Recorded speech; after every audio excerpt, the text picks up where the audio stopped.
Good morning, it's Rabbi Elton here from the Great Synagogue, and although it's Yom Tov tonight and for the next 2 days, this coming Shabbos is post-Pesach, and we'll be learning parsha Shemini, a new parsha, and therefore we're going to continue this morning with our learning of the Rashis on at least part of the parsha. And we're looking this year at Shlishi, the third Aliyah, and in the case of Shemini, the third Aliyah is concerned with a rather extraordinary piece of narrative, which is the death of the sons of Aaron. Parsha Shemini discusses the inauguration of the tabernacle. It's been constructed and it's been erected, and then it has to be sanctified and consecrated to God's service. And a very elaborate ritual is to be played out. And then, as we'll see, extraordinarily, Nadav and Avihu, two of the sons of Aaron, come forward and take a part in the ritual they were not commanded to do. They take it into their own hands and are very severely punished. And the commentators have a great deal of trouble working out exactly why they died, why they had such a severe punishment for their infraction. And this piece of set of commentaries by Rashi really illustrates what Rashi's project is and what he's doing, and the contribution he makes to the Jewish interpretive tradition, which is he takes the rabbinic writings until his time, mostly contained in the Talmud and in the Midrash, which are both completed by about 600 CE, and he makes those into the sort of definitive explanation. So whether one accepts Rashi or doesn't accept Rashi, everyone since Rashi is in conversation with him. So by choosing these midrashim, these statements of the rabbis about what Nadav and Avihu did, he makes them the dominant or a dominant theme in how we understand this passage, even if it's not necessarily the plain interpretation. That's the impact and power of Rashi to have taken statements by the rabbis, by the classical rabbis, and place them, with the verses, and to say this is what they mean, and the way we think about these incidents is therefore affected forever by the way Rashi approaches them. So let's have a look at an introductory verse. There's no Rashi on it, but it sets the scene. So this is how it goes. We're in the midst of the inauguration of the Mishkan, of the tabernacle. And the verse says, this is chapter 10, verse 1. V'yichu v'nei Aaron Nadav v'Avihu ish machtaso v'yitnu v'hen eish v'yasimu aleha ketores v'yakrivu lifnei Hashem. Now Aaron's sons Nadav and Avihu each took his fire pan, and he put fire in it, and he put incense upon it in order to make the incense smoke and give off its fragrance. And they offered it before God. And now a very important phrase, Eish Zara. It was alien fire. Now, unclear what that means from the verse itself. Somehow, Avodah Zara, alien worship, is idolatry. So Eish Zara and Avodah Zara, clearly connected in some sense. It's inappropriate. It's inappropriate fire. In the context of all these sacrifices and elements of incense being burned, which are appropriate, which are commanded, this is inappropriate burning of incense. This is inappropriate fire. This is Eish Zara, strange fire, alien fire. Asher lo tziva osam, that God had not commanded. So this seems to be a great slap down to the idea that one can take religious initiative. If God doesn't command it, God doesn't want it. If God has not requested it, then it's Eish Zara, then it's alien, then it's strange, and it's inappropriate form of worship. So that's the verse which describes the sin of Nadav and Avihu. Now let's look at the consequence. V'ateitzei eish milifnei Hashem, and fire came out from before God. So Nadav and Avihu bring their fire, and the response to that is that fire comes out from God. V'tochal osam, and consume them. V'yamusu lifnei Hashem, and they died before God. So instant retribution. They offer this strange fire, this uncommanded incense, and the immediate response is that God sends fire out and kills them. Now let's look at what Rashi says, and one might have said, okay, so as the verse says, they offered this strange fire, and as a result they were killed. But somehow this isn't considered satisfactory by the classical rabbis, by Chazal, the rabbis of the Talmudic period, because they do come up with other explanations of why it was that Nadav and Avihu died. So this is what Rashi says. Rabbi Eliezer says, Lo meisu b'nei Aaron ela al yidei shehoru halacha b'fnei Moshe Rabban. Rabbi Eliezer says the reason they died was because they taught Jewish law in the presence of Moses, their teacher. They were insolent in the sense that Moses was sitting there, and someone came along and said, can you light a fire on Shabbos? And before Moses could answer, Nadav and Avihu jumped in and said, no, you can't, it's not allowed. So they showed certain insolence, impudence, arrogance in public by answering halakhic questions in the presence of Moses, their teacher. Now it's interesting to me, this is a Rabbi Eliezer opinion, because he was known for being very committed to the tradition. He wasn't an innovator, he merely stored and repeated and taught what he was himself told. He didn't like innovation or creativity. That wasn't his path. He was a faithful receiver of the tradition, and he transmitted it onwards. And therefore this fits in with his worldview, that you have your teacher, and he knows more than you do, and you receive from him, but you don't interfere. I think that's very typical of Rabbi Eliezer's point of view. But there's another point of view as well, different point of view. Rabbi Shmuel says, Shesuya yayin nichnasu lemikdash. They drank wine before going into the tabernacle. So it wasn't necessarily bringing the incense itself that was problematic. They got drunk, or at any rate they drank before they went into the sanctuary, into the tabernacle. Teda. How do you know that? How do we have any inkling that this was the problem? Shecha misasan hishir hanosarim shlo yichansu shusuyai in the mikdash. Because what's the first thing we're told after this incident is described? What's the first law we're taught after the incident is described? We're taught that you can't drink wine and go into the sanctuary. So why are we taught that law right after this incident? It must be because that's what they did that was wrong. So again, not criticising the action itself, but criticising what leads to the action. In the case of Rabbi Eliezer, it's criticising taking halachic authority on their own shoulders without being entitled to. So they decided that they were right or entitled to bring this incense. They didn't check with Moses, they didn't check with their father, they just went ahead, and that was the root of the problem. Not, you bring incense, you don't bring incense, it's not the end of the world, but the arrogance and the impudence of deciding we know what we ought to do and we're going to do it without consulting, that's where the problem came, and that's ultimately the source of the sin.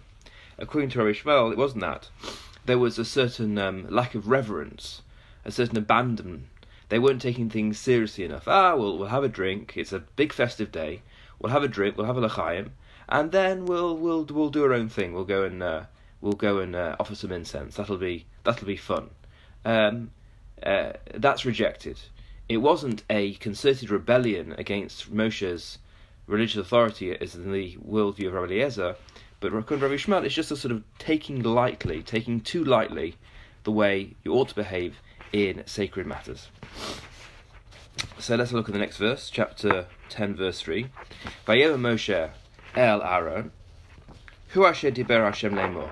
Moses said to his brother, the father of the two dead young men, this is what the Lord said.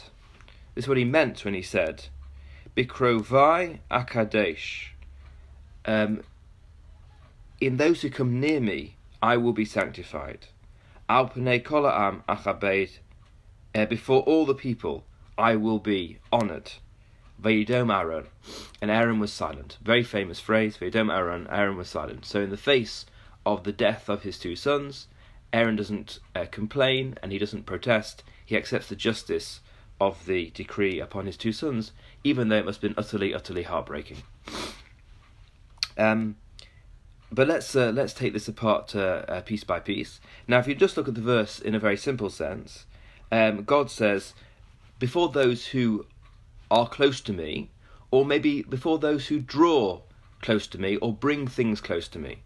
The word for a sacrifice in a biblical context is korban, which comes from the word karev, something which is brought near. So God said, I told you that I will be sanctified by those who come near or who bring things near. I will be sanctified by those who bring sacrifices or offerings of either food or incense to the tabernacle. And you might say, well, that means that when we bring an offering, that sanctifies God in some way, or shows that we regard God as being holy. But now this is being turned slightly. No, by the execution of those who come close to me inappropriately, who draw near to me in a wrong way, that is how I shall be sanctified. Let's have a look at how Rashi deals with this verse. So he says, first of all, the verse says that this is what God meant when he said, by those who draw near to me, I will be sanctified. So Rashi asks a very good question. Hechan diber, where did God say that? In what context, in what verse did God say, I will be sanctified by those who draw near me? So there is a verse in Shemot, in Exodus chapter 29. V'no'adti shama livnei Yisrael, v'ikdash bichvodi. He says, I will there be met by the children of Israel, that is to say, in the tabernacle. The tabernacle will be the place of encounter between God and the Jewish people. V'nikdash bichvodi. And then a very strange phrase, a difficult phrase, and I shall be sanctified bichvodi, in my glory, by my glory. Difficult to know what that means. But Rashi will give you a classical rabbinical take, which is misread the word. Deliberately misread the word to come up with a new explanation, new interpretation. Al tikrei bichvodi, don't read bichvodi, in my glory, says Rashi. Ella bimchubadi, but rather those who are my honoured ones. So I will be sanctified by my honoured ones. And of course, Nadav and Avihu, the sons of Aaron, also priests in their own right, were honoured ones of God, and God is sanctified by what happens to them.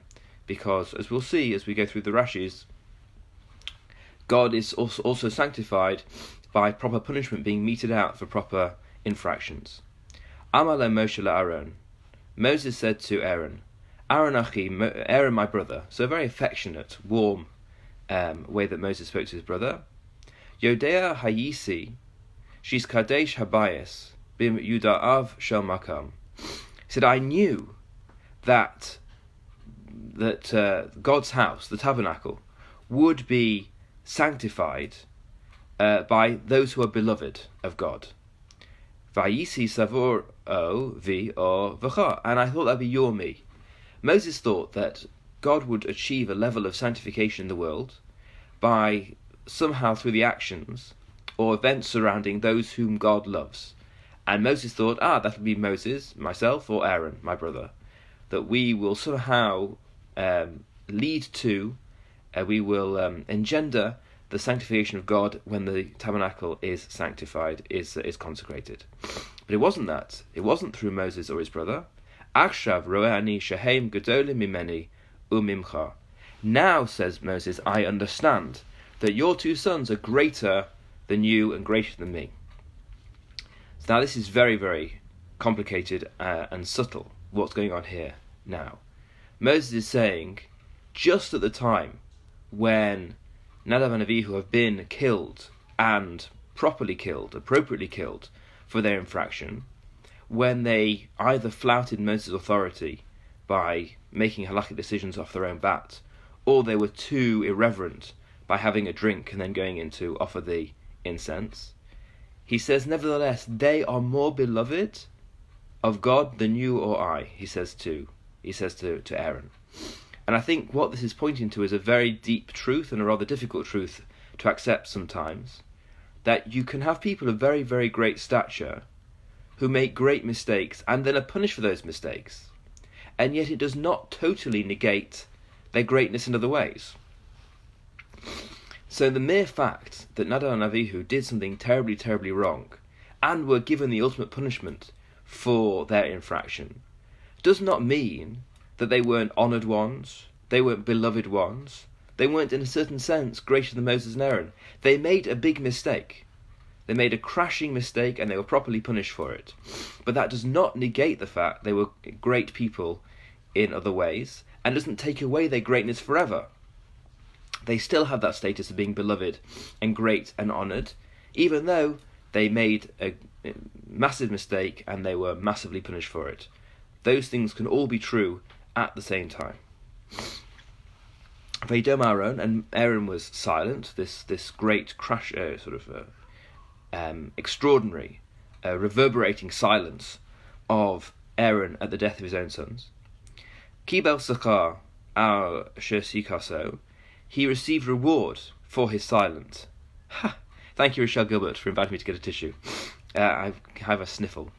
Kibel Sachar al Shesikaso, Aaron received reward for his silence. Umasachar Kibel, what was the reward that he received? Yached imo hadibur, that he alone received a commandment. Normally, God spoke to Moses, or spoke to Moses and to Aaron. But when we get the instruction not to drink before going into the sanctuary, that came exclusively to Aaron. He received that commandment direct to himself without Moses being present. Now, Moses could have told him that, as Moses told him many other things concerning the sanctuary service, but this came direct to Aaron as a reward for his restraint and his acceptance of God's decree. Shenemra lo levado parashas shusriyayin. This reference to not drinking in the tabernacle, or before you go into the tabernacle, this came exclusively to Aaron. Now, this phrase, this word, bikrovai, those who come near me, Rashi says this means bivchirai, my chosen ones. So it's not just that people who are going towards God off their own bat. There's also a sense in which God is choosing them, that it's a relationship that goes both ways. These are people who are chosen by God, who were elevated to a higher status by God through his choice of them, and when they do something that's wrong, when they commit an infraction and they're punished for it, when God even punishes his favourites, that is a sign of God's greatness, and that's a sign that God is sanctified. It's very easy to be harsh with those you don't like, but if you're harsh or at least strict with those who are your favourites, those who are your chosen ones, that shows what a perfect God you are. That you're not a respecter of persons, a phrase that crops up all the way through in the Torah about God. And now, these people are when these people are killed, it's done very publicly, as the verse says, Al Panei Kol Achabed, I shall be honoured in front of the whole people.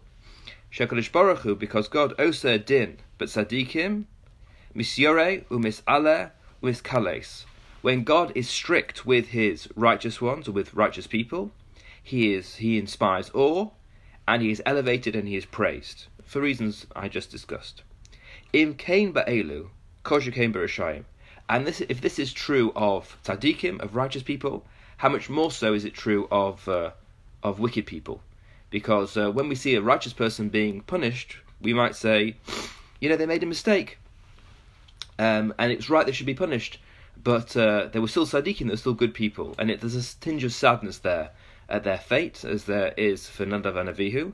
But when Rishayim, when really wicked people get their comeuppance, then God is even greater praised.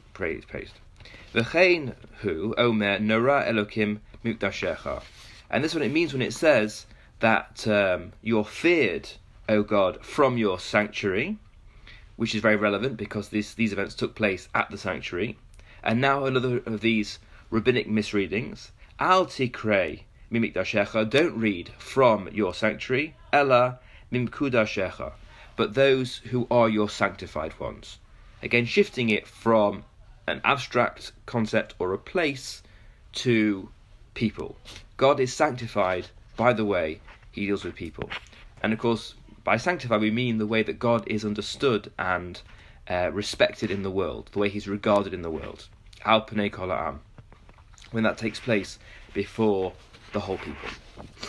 Verse number 4. The unfortunate cleanup operation.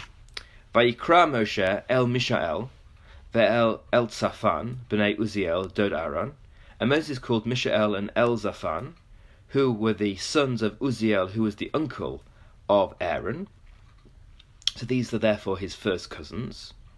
Vayomer alehem kirvu su'u es achehem, come forward and carry out your brethren. Mi'es pnei hakodesh, from before the holy place. El mechutz lamachaneh, take them to the outside of the camp. Dod Aaron, so Rashi just tells us, Uziel achi Amram haya. That Uziel was the brother of Amram, who of course is the father of Moses and Aaron, and he quotes a verse in chapter 6 of Shemot, of Exodus, which tells us explicitly that Amram and Uziel were brothers. Su'u es acheim, carry out, lift up, and carry out your brethren. Now here's an extraordinary comment, very strange comment. Ka'adam ha'omer l'chavera, like somebody who says to his friend, Ha'aver es ha'meis milifnei ha'kala shlo la'arbev es ha'simcha. Somebody says to their fellow, somebody drops dead at a wedding, and the host presumably says to his friend, take out the dead body from in front of the kala, in front of the bride, so as not to disturb the joy. Well, I think the point is that's not going to work very well. On the one hand, it's as much as you can do under the circumstances. You can't leave a dead body in the middle of the wedding hall. You have to at least remove it, but it's going to cast a terrible pall over the rest of the proceedings, and that's just unavoidable. So you might think you're going to be able to, remove the body, and then the party can carry on as before. That's not going to happen. But at the very least, it's all you can do.